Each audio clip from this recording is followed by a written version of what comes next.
전문가와 함께 썬루프에 대한 문제점을 짚어보겠습니다. 대덕대 자동차학과 한장현 교수 나오셨습니다. 네, 어서 오십시오. 네, 안녕하세요. 앞서 화면을 통해서 봤는데요. 썬루프라는 것이 이제 그전에는 이제 지붕에 보통 이제 운전석 쪽으로 이렇게 조그맣게 창을 냈었는데 지붕. 요즘엔 좀 더 커져갖고 전체 지붕을 이제 덮는 거를 이제 또 그런 형태도 있는 것 같은데. 썬루프는 이제 여러 가지 형태가 있는데요. 네. 가장 큰 기능은 대부분 이제 채광성을 높이고 환기성을 높이기 위해서 달고 있습니다. 그런데 이제 이것들이 그동안 이제 썬루프라는 것이 보통 이제 운전자 중심으로 유럽 시장이나 미국 시장을 중심으로 이어져 왔기 때문에 그래서 이제 앞부분을 중심으로 돼 있었거든요. 그랬는데 이제 가족들 차, 특히 SUV로 진행되면서 전체적인 그 개방성을 높이기 위해서 전체 천장 전체를 유리로 덮는 게 이제 최근에 한 유행처럼 돼서 파노라마 썬루프. 어떤 것이 더 사고 위험이 높습니까? 실제적으로 뭐 유리 면적이 높다는 것이 문제가 되는 것은요. 자동차에 있어서는 유리 면적의 크기에 따라서 이물질이거든요. 차체는 다 철판으로 되어 있기 때문에 그래서 이물질 면적이 높은 것이 좀 문제다. 또 하나는 그러니까 유리의 면적이 높을수록 위험도가 높은데 이것이 고정식일 경우는 괜찮습니다. 그런데 이제 이것이 우리가 이제 슬라이드 기능이라고 그러죠.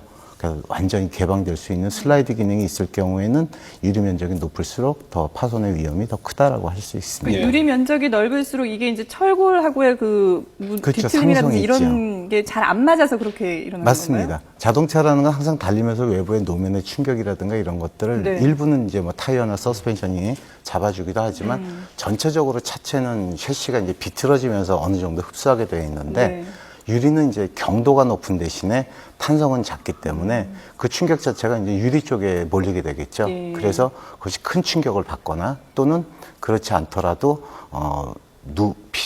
피로 누적이라고 하는 이제 용어를 쓰는데 오래도록 그런 것들이 반복되다 보면 어느 순간에 파손될 위험이 있습니다. 직접적으로 충격을 가지 않아도 이게 누적될 수 있다는 말씀이시죠? 그렇습니다. 앞서 그 영상을 보면은 이제 갑자기 자동차가 이제 뭐 이렇게 펑 소리가 나면서 이제 유리가 깨진대요. 다른 어떤 사고나 뭐 충격이 없이도 그럴 수 있습니까? 그게 바로 방금 말씀드렸던 이제 그 피로 누적 부분인데요. 달리다 보면 이제 조금 강한 충격을 받게 돼도 예를 들자면 이제 요즘 이제 문제가 많이 되는 도로의 포트홀이라든가 이런 경우 이제 노면의 충격이 순간적으로 차체에 가해지는 충격이 커지고 그 변형량이 많아질 때 그동안 약화됐던 유리가 순간적으로 깨질 수가 있죠. 그렇군요. 자, 그런데 이 자동차 앞과 옆에도 똑같이 이제 유리를 쓰지 않습니까? 근데 왜 이 썬루프 유리만 강한 걸까요? 약한 걸까요? 국토부가 내구성이 약한 강화 유리 때문이라고 잠정 결론을 내렸는데요. 임성호 기자의 리포트가 준비되어 있는데 이걸 좀 보고 저희가 또 좀 더 얘기를 나누도록 하죠. 주행 중 갑자기 산산조각 나는 파노라마 썬루프. 문제의 핵심은 썬루프의 재질인 강화유리입니다.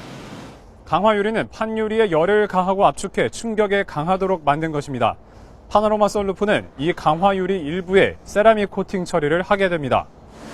차체와 썬루프를 잘 붙게 하기 위해서인데 이 과정에서 내구도가 크게 약해집니다. 국토교통부가 실시한 강도 실험입니다.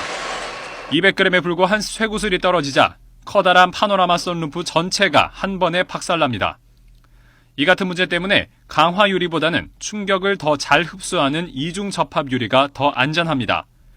하지만 국내 자동차 안전 기준에는 접합 유리로 해야 한다는 강제 규정도 없고 제조비도 더 비싸 꺼려지는 실정입니다. 문제가 불거지자 국토교통부는 UN 자동차 안전기준 국제회의에서 파노라마 썬루프 결함 문제를 공식 제기하기도 했습니다. 그 세라믹 코팅이 되어 있는 부분이 지금 굉장히 취약하거든요. 근데 이제 그 세라믹 코팅이 되어 있는 부분이 타격 시험의 대상이 되는지 안 되는지가 회원국들하고 이제 지금 얘기를 하고 있는 거거든요. 결함이 공식 인정되고 기준이 정해지면 국내에 설치된 65만 대뿐 아니라 해외로 수출한 차량까지 사상 최대의 리콜 사태가 벌어질 수도 있습니다. 비용만 해도 수천억 원에 달할 것으로 추정됩니다. 완성차 업체들은 국토부의 시험 기준을 납득할 수 없고 통상 마찰 가능성까지 있다며 반발하고 있습니다. 국토부가 영상을 공개를 했지만 그게 이제 국제 기준을 저희는 따르고 있는 거기 때문에 그 부분에 있어서 기준이 성립이 돼야지 저희도 뭐 후속 조치가 사상 최대의 리콜 사태를 불러올 가능성도 있는 파노라마 썬루프 파손.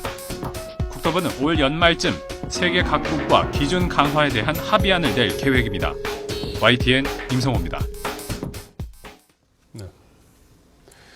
자, 이 취재 내용을 보면은 이중 접합유리라는 것도 나오고 또 강화유리, 네. 뭐 세라믹 코팅 이런 용어들이 다양하게 나오는데 그 안전성과 관련해서 어떤 관계가 있는 겁니까? 일단 그 강화유리 가지고만 놓고 봐도 충분히 원래 시험 강성은 통과합니다. 네. 미국의 기준 같은 경우에 이제 0.5파운드, 그러니까 227g 정도에 되는 쇠구슬을 한 그 10피트, 한 3m 높이 정도에서 떨어뜨려서 깨지지 않아야 되거든요. 그건 네. 다 통과할 정도가 됩니다. 그런데 문제는 이제 지금 이렇게 파손되는 가장 큰 이유가 전체적인 유리 면적을 하면 유리는 투명하지 않습니까? 네. 그러면 이제 내부에 이제 그 레일이라든가 모터 이런 것들이 이제 흉한 것들이 보이기 때문에 가리기 위해서 까맣게 이제 다 유리에다 염색을 한다고 보시면 됩니다. 네. 그걸 이제 세라믹 코팅이라고 하는데 예. 그 색소가 들어가는 과정에서 굉장히 강도가 약해지거든요. 그래서 그 부분에 닿을 경우에는 뭐 깨질 수가 있습니다. 네. 지금 그러니까 뭐- 네, 화면에 세라믹 코팅 부분이 나오고 예. 있는데요. 저 부분이 사실은 저렇게 좀 노란 부분은 저렇게 작은 정도가 아니고 네. 전체 그 파노라마 루프의 면적으로 보면 30%에서 한 70%가량이 됩니다. 그렇기 때문에 저 부분이 저 부분에 만약 이물질이 떨어진다거나 네. 또는 거기에 충격이 받게 되면 깨질 수가 있고요.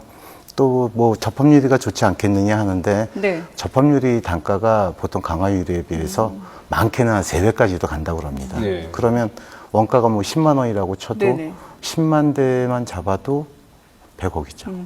그러니까 메이커 입장에서는 아무 규정도 없는데 굳이 그 접합유리를 쓰려고 하지 않는다는 거죠. 네. 규정이 없다고 말씀하셨는데 앞서 임성호 기자 리포트에도 나왔지만 네. 이게 국내 안전 기준이 없다라는 주장하고 네. 또 국제 기준을 따르고 있다라는 주장이 상반되고 있거든요. 바로 그 국제 기준이라는 게 방금 말씀드렸던 네. 테스트에 의해서 충돌 시험을 했다. 그러니까 국제 기준을 맞췄다라는 것인데 예. 이제 국내에서 지금 아까 그 기자분이 지적하신 부분은 뭐냐면 그렇다면 이런 안전의 문제가 되니 앞으로는 이 썬루프의 재질은 앞유리와 같이 접합유리라든가 네. 어떤 소재를 정하는 것이 맞지 않느냐라는 그런 부분이고요. 아직까지 그런 그 소재에 대한 그런 법규가 명시화된 건 없습니다. 네. 우리나라만 이 썬루프를 뭐 많이 쓰는 건 아니지 않습니까? 외국에는 어떻게 기준을 적용하고 예, 있습니까? 그렇습니다. 외국에도 다 쓰고 있고요. 지금 현재 뭐 썬루프가 처음 등장한 걸로 따지면은 뭐 40년대부터니까요. 예. 그런데 이 썬루프가 등장하면서 이제 안전의 문제라든가 이렇게 된 거는 이제 90년대 이후로 유리를 쓰기 시작하면서부터였거든요. 네. 그런데 이제 유리가 그 썬루프 같이 좁은 면적이었을 땐 괜찮은데 최근에 이제 그 면적이 넓어지면서 아까 말씀드렸듯이 면적이 넓어지고 네. 그러면서 이제 세라믹 코팅 부분이 더 넓어지면서 이제 그 파손의 위험도가 높아진 거고요. 예.